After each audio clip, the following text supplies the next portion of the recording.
So you upgraded your phone and now you're ready to sell the old one or hand it down to someone. Here's how you make sure everything is removed from the old phone.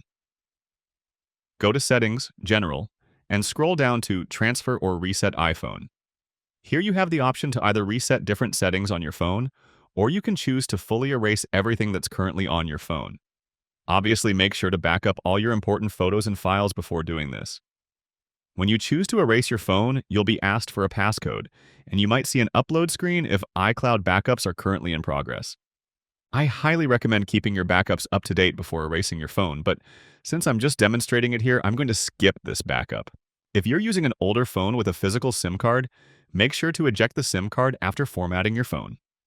On a newer iPhone that's using eSIM, you'll get a prompt asking if you want to keep your eSIM on this phone, and just erase all the data, or if you'd like to both erase all data and delete eSIM off the phone. If you're not familiar, eSIM is a digital SIM that functions just like a physical SIM card.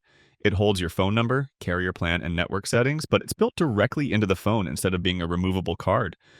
So if you have an eSIM, your phone number is tied to that eSIM profile. When you remove or erase the eSIM, you're essentially disconnecting that number from the device. After removing it, you can reactivate it on another phone.